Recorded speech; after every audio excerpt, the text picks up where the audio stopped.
시청자 여러분 안녕하십니까? 정현정입니다. KBS가 지역 공영방송의 새로운 모델을 만들기 위해 실험 중인 7시 오늘 제주. 오늘은 김승희 시인의 시 한 편으로 시작해 보겠습니다. 새벽에 너무 어두워 밥솥을 열어봅니다. 하얀 별들이 밥이 되어 으스러져라 껴안고 있습니다. 별이 쌀이 될 때까지, 쌀이 밥이 될 때까지 살아야 합니다. 그런 사랑 무르익고 있습니다.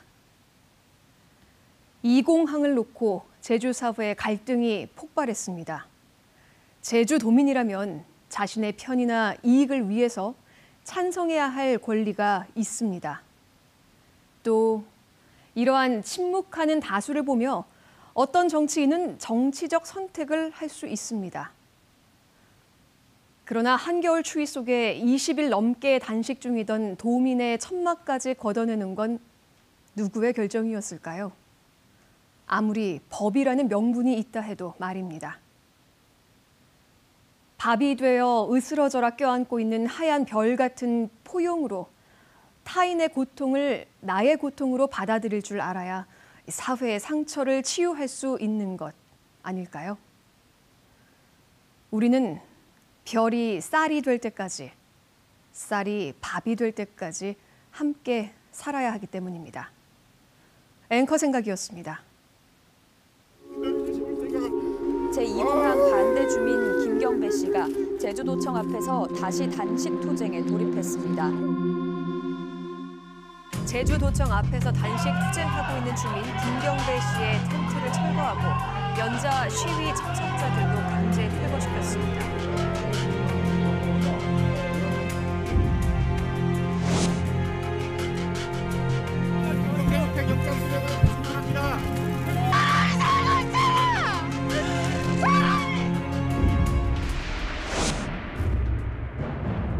도민들과 민원인들이 출입하는 곳입니다. 통행은 방해하지 마세요. 캔만 있지 않았어요. 사람이 있었는데 모든 물리력을 동원해서 사람들 가운데로.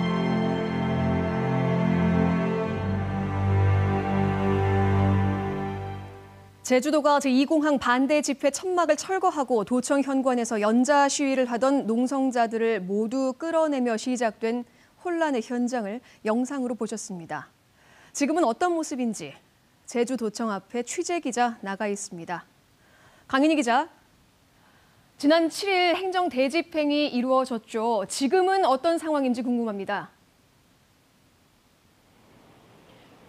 네, 저는 지금 제주도청 현관 앞에 나와 있습니다. 지난 7일이죠. 이곳에서는 천막을 지키려는 집회 참석자들과 이를 철거하려는 공무원들이 충돌하면서 고성이 오가고 몸싸움이 빚어지기도 했는데요. 행정 대집행이 끝난 이후에도 여전히 긴장감이 감돌고 있습니다. 보시는 것처럼 제2공항 반대 집회 차량이 세워져 있고요. 사람과 자연이 공존하는 청정 제주라는 문구가 있는 현관 아래는 제2공항 반대 활동가들이 여전히 연좌 농성을 하고 있습니다. 저희가 2주 전에도 한번 만나본 적이 있습니다. 제주도청 앞에서 시위를 하던 그 김경배 씨 상황이 궁금한데요. 천막에서 지금 시위를 하던 그 분은 현재 어떻게 됐습니까? 네, 지금 제가 있는 곳에서 그곳까지는 약 50m가량 떨어져 있는데요. 행정 대집행 당시 김경배 씨 천막이 철거되기는 했습니다. 하지만 그날 밤 다시 천막들이 세워졌고 오늘로 23일째 단식이 이어지고 있습니다. 이 반대 활동가들과 제2공항 반대 주민들은 이 집회가 적법하다며 앞으로도 제주도청 앞에서의 연좌 농성을 이어갈 계획이라고 밝혔습니다. 일각에서는 이 제2공항 반대 활동이 일부 활동가에 의해서만 이뤄지고 있다라고 하시는데 이 현장에 나와보니 실제 성산에 사는 주민들도 만나볼 수 있었는데요. 직접 만나서 얘기 나눠보도록 하겠습니다. 안녕하십니까? 네, 안녕하세요. 네, 어디 사는 누구신가요? 예, 저는 성산 사람이오다. 조상 대대로 성산포에서 살고 있고요. 지금 부모님과 친척들도 다 지금 성산포 살고 계십니다. 네, 저도 도민의 한 사람으로서 이 찬반 갈등을 떠나서 제주에서 이 같은 갈등이 빚어지고 있다는 게 가슴이 아픈데요. 이 주민으로서 어떤 심정으로 이곳에 나와 계신가요? 제 고향 성산포는요, 발 딛는 곳마다 역사고 발 딛는 곳마다 신화입니다. 아주 귀중한 곳입니다. 제주도를 떠나서 대한민국 세계의 보물입니다. 그런 곳을 그냥 그대로 후대에게 넘겨주고 싶은 마음으로 그 각오로 지금 여기 나와 있습니다. 제2공항이 뭐라고 오름 12개를 부수고 산천을 뭉개고 제주 바닥을 똥물 만들면서 지을 수는 없는 일입니다. 제주도민 71%가 반대하고 있고 그게 민심이고 여론입니다. 제주도지사는 당연히 그 민심을 받아들여야 합니다. 무시하면 그것은 제주도지사의 직무유기입니다. 아까 제가 앞서도 말씀을 드렸지만 이게 일부 반대 활동가들이 주도하는 게 아니고 도민들 그리고 성산읍 주민들도 많이 참여하고 있습니까? 어떻습니까? 예, 저기 난산이 주민, 신산이 주민, 어제는 종달 주민까지도 와서 같이 있다가 가고 그랬습니다. 그 없는 시간 내서들 하루에 한 번씩은 다 얼굴 내밀고 가고 있습니다. 네, 앞으로도 계속 이어가실 텐데요. 아무쪼록 건강 유의하시면서 활동을 하셨으면 하는 바람입니다. 말씀 너무 감사합니다. 네, 제주도는 이 도청 앞에서 연자 농성을 하는 것과 관련해서 민원인들의 불편을 줄이고 또 청사 보호 차원에서 무단 점거와 공무집행 방해 혐의로 연자 농성 활동가들을 경찰에 고소했는데요. 오늘 오후에는 원희룡 도지사가 긴급 기자회견을 갖고 김경배 씨와 조건 없는 면담을 하겠다고 약속했고 제2공항 재조사 검토위의 활동 연장과 관련해서도 검토 후에 빠르면 다음 주 초에 제주도의 입장을 밝히겠다고 했습니다. 이 제2공항과 관련해서도 이 새 국면이 이어질지 주목이 되고 있습니다. 이 도청 주변을 보시면 제2공항과 관련된 갈등 말고도 아주 많은 현안들이 있다는 걸 알 수 있습니다. 보시면 월정 해녀의 생계가 위협받고 있다는 현수막이 걸려 있고요. 영리병원 반대까지 많은 현수막들이 걸려 있는 것을 볼 수 있는데요. 이런 도민들의 외침이 제주도의 소통 방식에 민낯을 보여주고 있진 않나 질문을 하게 됩니다. 지금까지 제주 현장 오늘에서 제주도청 앞에서 전해드렸습니다.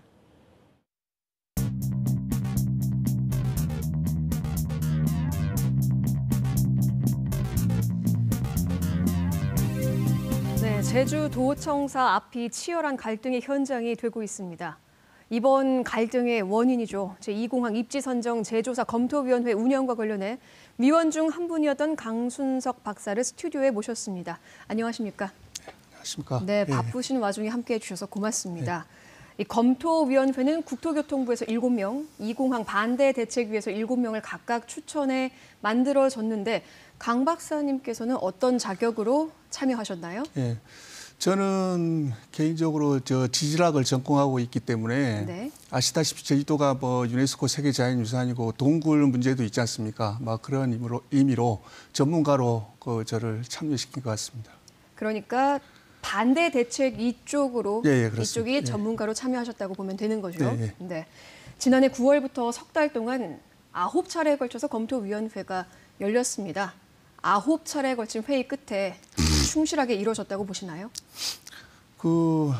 열심히 하긴 했는데요. 간단하게 말씀드리면 사전 타당성 용역 재조사 용역을 맡은 아주대학교 산학협력단에서 주로 검증 과제에 대해서 얘기를 하면 반대대책위원회에서 이제 문제를 제기하죠. 네. 그러면 이제 국토위 거기에서는 전문가들이 그거에 대해서 변명하고 답변하는 그런 어떤 좀 평행선을 달리는 첨예하게 그런 식의 회의라 가지고 좀 답답했습니다.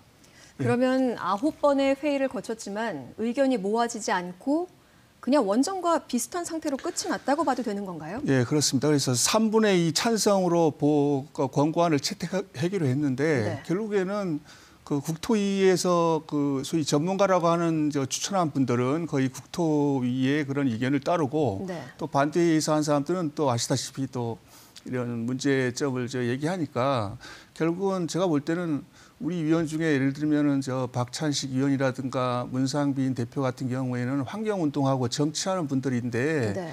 비전문가들이 얘기하는 그런 그 부실이라든가 조작 의혹에 대해서 얘기하더라도 그쪽에서는 그 전문가들이지 않습니까? 그래서 네. 아주 아마추어들이 뭐 좀 연구를 좀 해왔나 아니면 이렇게 보고 그냥 무시해 버리거나 그 변명하는 수준으로만 돼가지고 좀 결국에는 이번 갑자기 그만둔 이유는 그 점차 회의를 할수록 네. 부실하고 조작 의혹만 계속 밝혀지기 때문에 더 이상 계속할 이유가 없다 이렇게 국토부에서 판단한 것이 아니냐. 그럼 저는 국토부에서 개인적으로, 서둘러서 좀 마감한 것 같은 느낌을 받았다는 말씀이시죠? 예, 그리고 국토부에서 그 사전에 뭐 2달 연장하기로 돼 있었는데 그 계속 논쟁거리에 대해서 쟁점에 대해서 토론하는 와중에 네. 계속 부실하고 조작 의혹이 우리 KBS에서도 최승민 기자가 주로 이제 네네. 연속 보도를 했습니다만은 계속 그렇게 나오니까 더 이상 하더라도 문제만 계속 부실하고 조작 의혹만 나오니까 더 이상은 안 되겠다 해서 갑자기 얘기하더라고요. 그때 네. 회의할 때 더 이상 그만하겠다. 네네. 지금 뭐 의혹들 기상평가도 있고 공역평가, 동굴조사 오류가 많이 지적이 됐습니다. 그중에서도 아무래도 지질 전문가로 참여하셨으니까 동굴 이야기를 한번 해보겠습니다.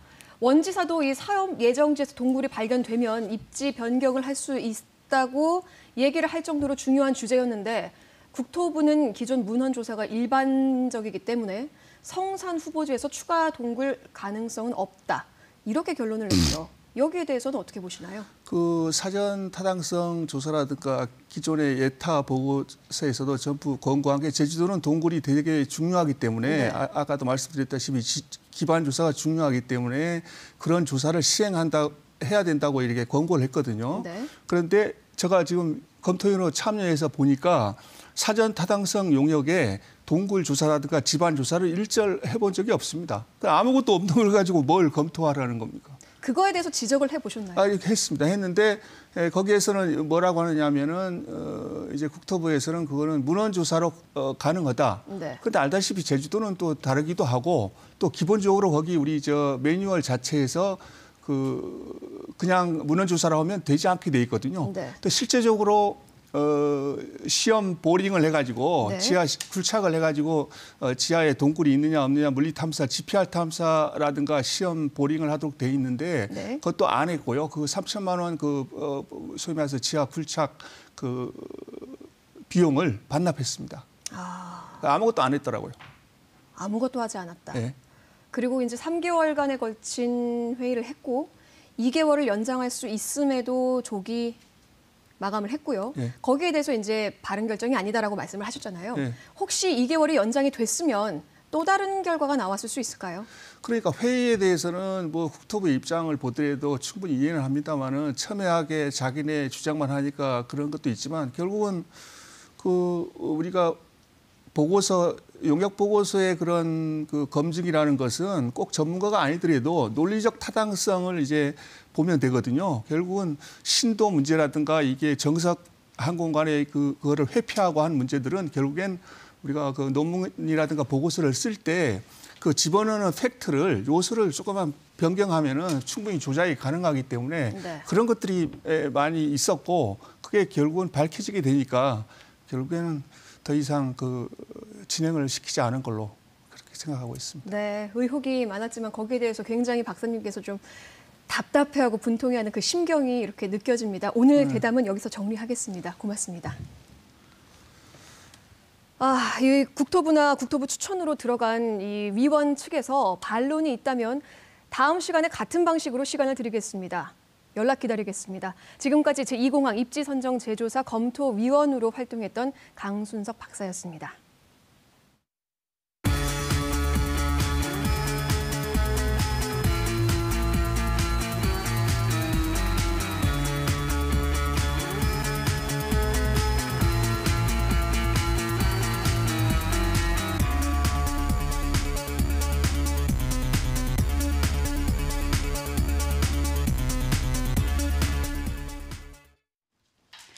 네, 오늘 제주에서 있었던 뉴스를 정리해드리는 뉴스 브리핑 손보련입니다. 이번 주에는 제2공항 반대 농성장 철거 관련 뉴스가 내내 화제를 일으켰는데요. 특히 행정대 집행 다음 날 현장에서 원지사와 충돌이 우려되니 취재에 참고 바란다는 제주도 공보실의 문자 메시지를 다룬 KBS 페이스북 속보를 놓고 제2공항 찬성과 반대, 원지사 지지와 비판하는 사람들 사이에 SNS에서 치열한 댓글 경쟁이 펼쳐졌습니다. 정체적 쟁점으로 확산되는 민감한 소재이긴 하죠. 하지만 서로 존중하면서 토론하는 성숙한 시민의식을 기대해봅니다. 주요 뉴스를 소개해드리기 전에 제주도민이라면 꼭 알아야 할 오늘의 제주 시사용어, 자연녹지 지역을 한번 살펴보겠습니다. 한국의 도시계획은 정부에서 미리 토지 이용과 건축물의 사용처 등을 지정하는 용도 지역 제도를 택하고 있는데요.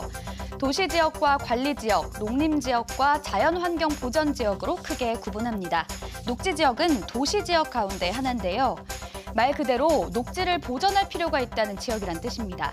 하지만 녹지지역 중에서도 가장 개발에 노출된 곳이 바로 자연녹지 지역입니다. 보전할 필요가 있지만 불가피한 경우에 한해 제한적으로 개발을 허용하기 때문인데요. 이 때문에 제주도에서도 난개발의 온상이라는 오명을 받고 있죠.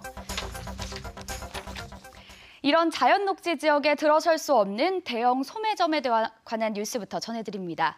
제주시 농협 하나로 유통센터 이야기입니다. 김가람 기자가 자세하게 전해드립니다. 2015년 자연 녹지 지역에 세워진 제주시 농협 하나로 유통센터입니다. 당초 농산물 직판장으로 허가받았지만 2층에서 공산품을 판매하면서 조례 위반 문제가 불거졌습니다.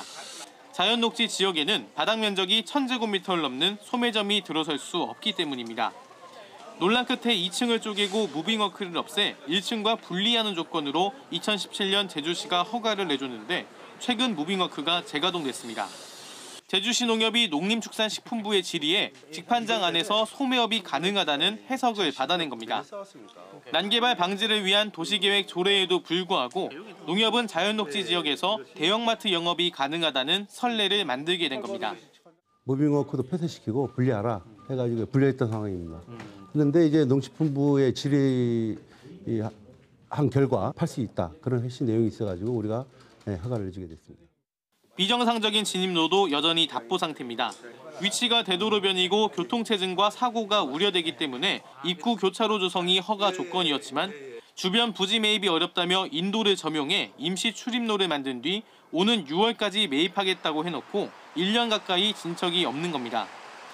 제주시 농협은 당초 농산물 직판장에 대해 제주시와 해석의 차이가 있었을 뿐이고 진입로 문제는 토지주가 요구하는 금액이 높아 어렵다고 밝히며 공식 인터뷰는 거절했습니다. 농협이 규제들을 피해 사실상 꼼수 운영에 나선 건 아닌지 비판의 목소리가 높습니다. KBS 뉴스 김가나입니다. 행정기관에서 도로 확장 공사를 하는데 자신의 땅이 사라지게 된다면 얼마나 황당할까요? 이면희 기자가 억울하다는 시청자의 사연을 들어봤습니다. 지난해 이 회사 앞 도로를 2차선에서 4차선으로 확장하면서 황당한 일이 벌어졌습니다. 도로 확장과 함께 인도를 정비하며 사유지를 침범했고 주차 공간이 줄어든 겁니다. 여기가 차를 충분히 2대를 주차할 수 있는 공간이었는데요. 인도 공사를 하면서 도로 인도를 사유지를 침범해서 80cm를 침범하는 바람에 차를 한 대도 세울 수 없는. 안 씨는 공사 과정에 제주시에 항의했지만 한국국토정보공사의 측량 결과를 기초로 공사해 문제 없다는 게 제주시 입장이었습니다. 그런데 안 씨가 확인해보니 8년 전 건물을 지으며 실시했던 지적 측량 결과와 제주시가 제시한 측량 결과가 달랐습니다. 저희들한테 제출한 지적 성과와 토지주한테 제출한 지적 성과가 서로 상이한 부분에 대해서는 지적공사에서가 결정을 해줘야 될 사항이라고. 한국국토정보공사는 해당 토지가 도면과 도면을 이어붙이는 일종의 기준선인 도각선에 가까이 있다 보니 측량 도면과 실제 현장이 일치하지 않는 곳으로 확인됐다고 인정했습니다. 다만 도면과 현장이 맞지 않은 이유가 실수인지 오류인지 면밀히 살펴 이에 따라 손해배상이 가능한지 검토하겠다고 밝혔습니다. KBS 뉴스 이면입니다. 제주도청 앞에서 제2공항 반대 천막 농성 중인 도청 앞 천막촌 사람들은 기자회견을 열어 반민주적인 집회 탄압에 사과하고 다시는 반인권적인 사태가 공무원에 의해 발생되지 않도록 재발 방지 대책을 마련하라고 원희룡 지사에게 촉구했습니다. 이와 함께 7일 행정대 집행과 제주도청 현관 앞 강제 퇴거 과정에 참여한 공무원 명단에 대해 정보 공개를 청구했다고 밝혔습니다. 제주지방법원 제2형사부는 정치자금법 위반 혐의로 불구속 기소된 현광식 전 제주도 비서실장에 대해 징역 1년을 선고하고 법정 구속했고 현 정 실장에게 돈을 받은 혐의로 59살 조모 씨도 징역 1년에 추징금 2,950만 원을 선고해 법정 구속했습니다. 원희룡 지사의 최측근으로 분류되는 현 정 실장은 각종 자료 수집 대가로 2015년 2월부터 12월까지 건설업자 고 씨를 통해 민간인 조모 씨에게 매달 250만 원씩 지원한 혐의로 기소됐습니다. 지금까지 뉴스브리핑이었습니다. 네, 오늘 제주에서 있었던 주요 뉴스들을 보셨는데요. 옛날 제주에서는 무슨 일이 있었을까요? 과거 제주에서 벌어졌던 사건, 역사적인 장소를 오늘의 시각에서 풀어보는 100년 뉴스 코너. 오늘은 제주를 대표하는 관광지면서 동쪽과 서쪽, 끝과 끝에서 마주하고 있는 성산 일출봉과 송악산으로 가보겠습니다. 빼어난 자연 환경을 둘러싼 개발과 보전 논란은 제주 사회의 오랜 주제인데요. 과거 사례가 현재 우리에게 주는 교훈은 무엇일까요? 현재성 PD가 현장 취재했습니다.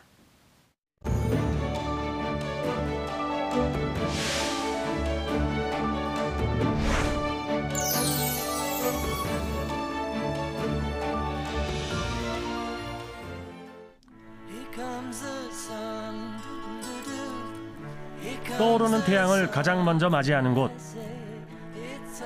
성산 일출봉입니다. 유네스코 세계 자연유산인 성산 일출봉은 연간 300만 명이 찾는 명소입니다. 유채꽃이 만발한 계절에 버스를 타고 일출봉을 향한다는 것은 누구에게나 큰 행복이었습니다.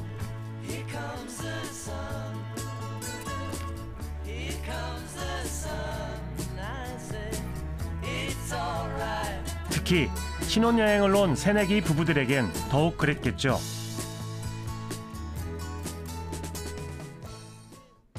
그런데 약 40년 전 찍힌 이 사진은 다소 생경해 보입니다. 웅장한 건물 한켠 일출봉 호텔이라는 글자가 선명합니다. 마치 병풍처럼 일출봉을 감싸고 있는 이 호텔의 정체는 뭘까요? 김석보 성산 이장을 만나 당시 이야기를 들어봤습니다. 건물이 여기서부터 쭉 저 어디까지, 저 동산 밑에까지. 객실이 꽤 큰 규모였나 보다. 아, 그렇죠. 예, 복구가 된 거네요. 원상 복구가 그는 공사 초기부터 논란이 있었다고 말합니다.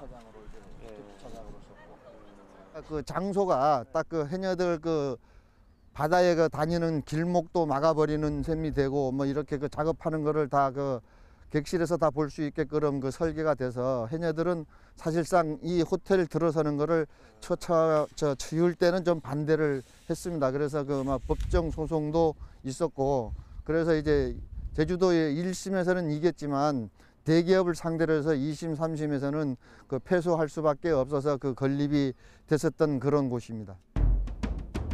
과연 어떻게 이런 곳에 호텔이 들어선 것일까요? 특혜 논란이 있었죠. 왜 그러냐면은 그 모든 호텔들이 다 우리 그 제주 자연 경관 좋은 데다가 다 이제 세워지지 않습니까? 이 건물이 경관을 사유한다는 주장이 나온 것은 어쩌면 당연해 보입니다. 약 8년간 운영됐던 이 호텔은 결국 문을 닫았고 22년 만에 철거에 이릅니다. 남제주군 성산 일출봉 공원 부지 안에 있는 옛 리라호텔 건물이 철거됩니다. 남제주군은 24억 원의 사업비를 마련해 옛 리라호텔 건물을 철거하기로 하고 서울에 있는 리라 재단 측과 철거 협의를 벌이고 있습니다. 방치되어 흉물로 전락했던 호텔은 사라졌고 호텔 부지는 다시 누구나 자유롭게 왕래가 가능한 곳이 되었습니다. 반응은 그때 어땠어요? 아주 저 반기는 그 분위기였죠. 예. 자, 그 호텔도 보수도 안 되고 너무 낡고 뭐 이렇게 하다 보니까 어떻게 보면은 잘 그 정리가 된 걸로 우리 주민들은 그렇게 그 반기는 그런 입장입니다. 제주의 또 다른 대표적인 관광지 송악산 일대를 찾았습니다. 그런데 아름다운 이곳에도 개발의 바람이 불어왔습니다. 지난 2013년부터 현재까지 19만여 제곱미터 부지에 652실 규모의 관광, 일반 호텔 등을 조성하는 사업이 추진된 것. 하지만 이곳 역시 찬반 논란이 끊이지 않고 있습니다. 제주의 오름을 훼손하고 경관을 사유화한다는 지적이 제기되고 있기 때문입니다. 현재 환경영향평가 재심의 결정으로 사업자 측은 사업을 보완 중인 상태고 도는 사업의 가능성을 열어두고 있습니다.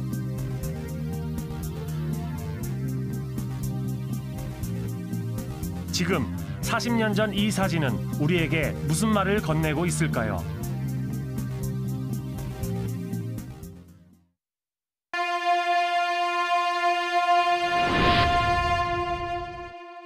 양적인 급증세에도 제주 관광의 실질 성장률은 마이너스를 기록했는데 말 그대로 외화 내빈의 처지입니다. 관광산업 실질 성장률은 2010년 이후 처음 마이너스를 기록했습니다.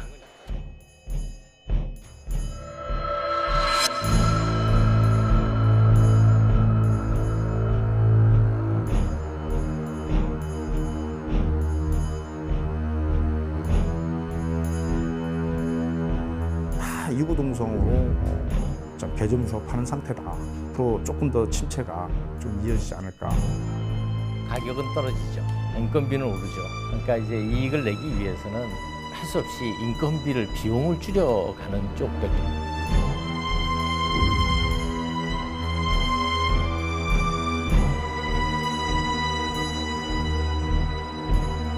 한미 FTA 체결 당시 35%였던 미국산 오렌지 관세는 완전히 사라지고 물류비 지원이라든가 감귤 농가에 대한 보호 정책이 반드시 필요로 한데 집으로 돌아가는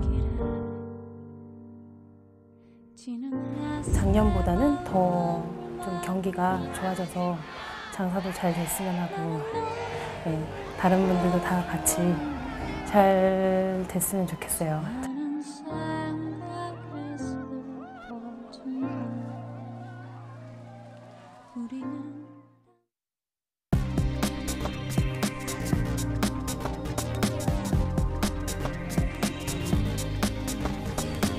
일곱 시 오늘 제주 짤막 토론 시간입니다. 앞서 영상에서도 보셨습니다만 올해 제주 경제 전망 그리 밝지만은 않습니다. 하지만 2017년 기준으로 제주 농가 소득이 5천만 원을 넘었다는 반가운 소식도 있죠. 이에 대해 빛 좋은 개살구라는 비판도 함께 나옵니다. 오늘은 이 주제를 놓고 농협과 농민의 이야기를 직접 들어보겠습니다. 여러분이 보시기에 지금 화면 왼쪽으로 농협중앙회 제주지역본부 농촌지원단 김정익 팀장 나오셨고요.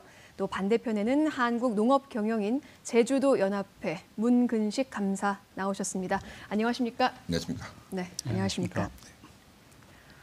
제주 농가소득 5천만 원 달성. 어떻게 평가하시는지 제가 팀장님께 먼저 여쭤보겠습니다. 네.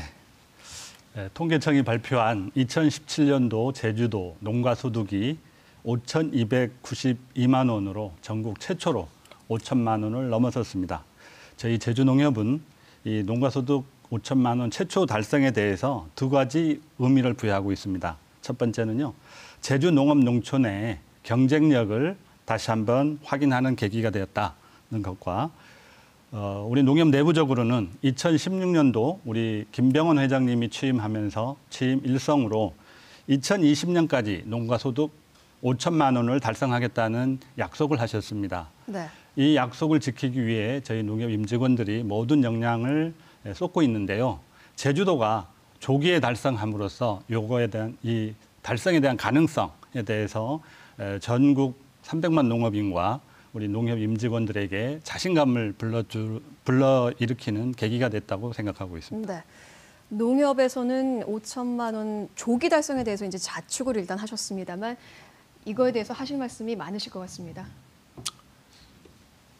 사실 5천만 원을 벌었으면 기쁜 일이죠. 엄청나게 기쁜 일이에요. 농가 소득과 농업 소득은 달라요. 한 예를 들어 보겠습니다. 우리가 소득이라 그러면 일반 직장인들 얘기인데요. 연봉이 얼마냐, 월급이 얼마냐라고 얘기를 합니다. 당연히 그게 주 수입원이잖아요. 네. 농가 소득에 보면 농업 소득이 있고요. 농업 외 소득이 있어요. 농업 외 소득이라면 어떤 걸 말씀하시는 건가요? 뭐 예를 들면 뭐 음식, 숙박, 가공, 유통, 뭐 농촌 관광 뭐 이런 그리고 제가 다른 데 가서 품을 팔아 가지고 번 돈들도 다 농업 외 소득이에요. 그 소득이 얼마냐면 이게 뭐 이렇게 가지고 왔는데요. 아유, 너무 작아서 이게 보일지 모르겠습니다. 그렇군요. 네네. 말로 좀 설명해 주시겠습니까? 네. 5,400만 원 정도의 농가 소득 중에 네. 농업 소득은 꼴랑 1,300만 원이에요. 1,300만 원. 네. 그것도 2016년에는요 820만 원이었어요. 이게 현실이에요. 그러니까 그렇다면, 농사를 지어서 5천만 원을 벌었으면 박수 칠만하죠. 그렇다면 농협이 말하는 이 5천만 원은 농가 소득과 농업 외 소득을 합한 비용이라는 말씀이신가요? 그렇죠. 그렇기 때문에 농업만 하는 농민들은 이 현실을 실감할 수가 없다. 실감할 수 못하죠. 여기에 대해서는 어떻게 생각하시나요? 네, 우리 농가 소득 중에 네, 두 분이서 지금 하나씩 준비를 해오셨는데 우리 농업 소득이 지금 보일지 모르겠습니다. 네. 2017년도 1,330만 원 맞습니다. 네. 안타깝게도 제주도 농가 소득 중에 약 25%에 불과하거든요. 네. 저희 제주농협도 이 부분에 대해서 많은 고민을 하고 있습니다. 다만 저희가 그래프로 그려와봤습니다만은 2008년도부터 2017년도까지 이 농업소득 부분을 전국과 대비해 봤을 때 제주도가 아까 감사님이 지적했는 것처럼 많은 문제가 있음에도 불구하고 전국보다는 우위를 지키고 있다. 그리고 특히 2017년도에는 급성장을 했다는 데 의의가 있고요. 이런 과정 속에서 저희 제주농협도 농업 경영비 절감을 위해서 지난 3년 동안 농협이 취급하고 있는 농자재, 5대 농자재에 대해서는요, 가격 동결이라든지 인하를 해온 게 사실입니다. 네.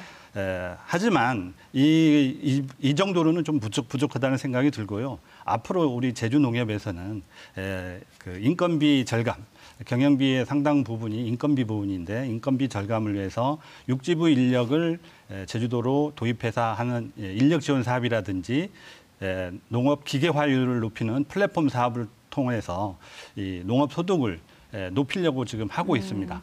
높이려고 이제 노력을 하고 있다라고 말씀을 해주셨지만 아까 말씀하신 것처럼 이제 농업 외 소득이 있고 또 시설비라든지 지출하는 부분이 굉장히 많기 때문에 거기에 대해서 이제 체감되는 게 온도차가 굉장히 심할 것 같거든요. 많죠. 네. 이건 그러니까 제주도의 특성상 시설 지배가 원체 많습니다. 원체 많아서 거기에 들어가는 일단 고정비와 다음에 이제 광열비 이런 부분들이 너무 많은 거예요. 그리고 감가상각비까지 포함을 하면 너무너무 많죠. 사실 농업 경영비가 얼마가 들든지 간에 농업 소득이 올라가면 감수할 수 있어요. 얼마든지 감수할 수 있죠. 예를 들어서 내가 농사를 지어서 5천만 원을 벌었어요.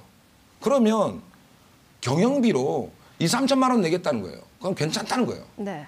하지만 농업소득이 안 올라가요. 그리고 아까 처음에 말씀하셨듯이 15% 뛰었어요. 갑자기 뛴 거예요. 갑자기 아까 그래프에서 보시면 다시 한번 보여주실래요? 그 그래프. 네. 정말 잘 갖고 오셨어요.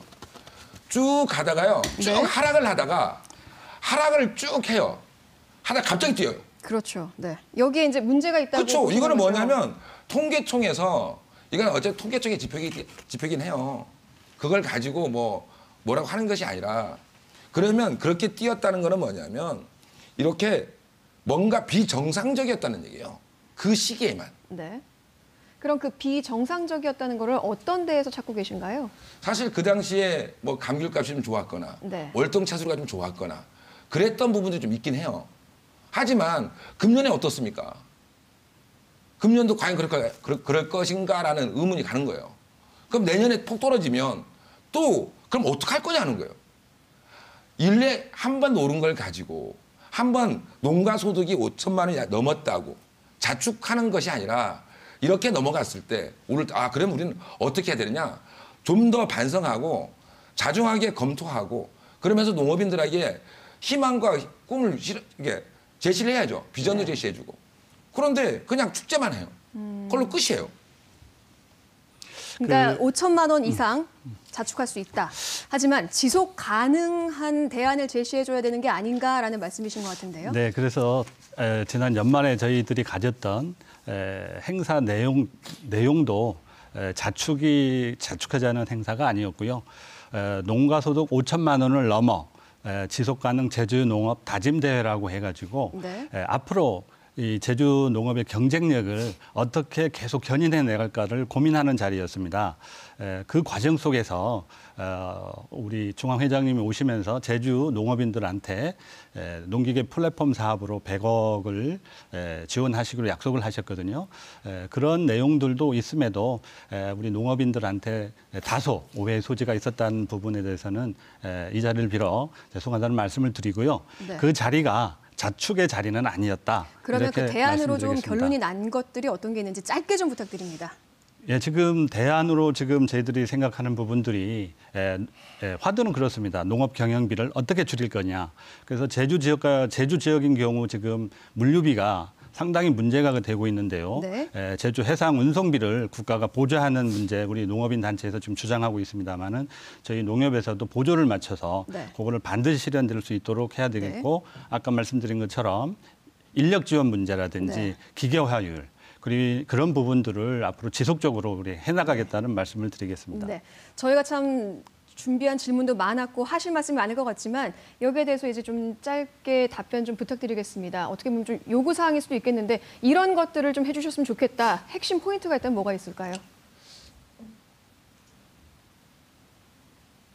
농업을 사회적 분위기가 너무 이렇게 낮게 보는 것 같아요. 사실 내가 농사를 짓고 있으면 우리 아들, 딸들이 아빠 정말 자랑스러운 일을 하고 있어요라고 칭찬을 하고 그리고 자랑스러워해야 했는데 그러지 않은 사회적 여건, 구조가 가장 큰 문제인 것 같습니다. 저는 우리 아들, 딸들이 아빠, 제가 아빠의 농업을 물려받을게요라는 그런 사회적 분위기를 만들려고 하면 제일 먼저 뭘 해야 되냐면 농업 소득이 올라가야 돼요. 네. 농업 소득이 올라가려면 그 가장 큰 중추적인 역할을 하는 게 농협입니다. 농협이 농민들에게 제값 받을 수 있게끔 유통구조를 만들고 그런 일을 해야 되거든요. 네. 먼저 견인을 해야 됩니다. 알겠습니다. 충분히 이제 입장을 전달하신 것 같습니다. 농협에서도 함께 잘 대안에 대해서 고민해 주시기 바랍니다. 오늘 토론은 여기서 정리해 보겠습니다. 7시 오늘 제주 앞으로도 다양한 출연자들을 모시고 짧지만 굳게 토론을 이어가 보겠습니다. 지금까지 짤막 토론이었습니다.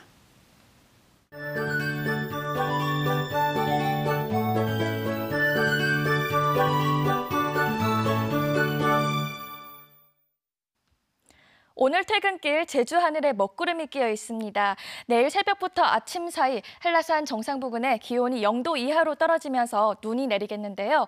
내일 산행하시는 분들은 안전사고를 조심하시기 바랍니다. 내일은 우산을 챙기셔야겠습니다. 기온은 오늘보다 다소 오르겠지만 종일 흐리다 오후에 최대 10mm의 비가 내리겠는데요. 비가 오는 지역으론 안개가 껴있어 가시거리가 짧을 수 있습니다. 산간도로 곳곳엔 결빙된 구간이 있어 운전도 조심하셔야겠습니다.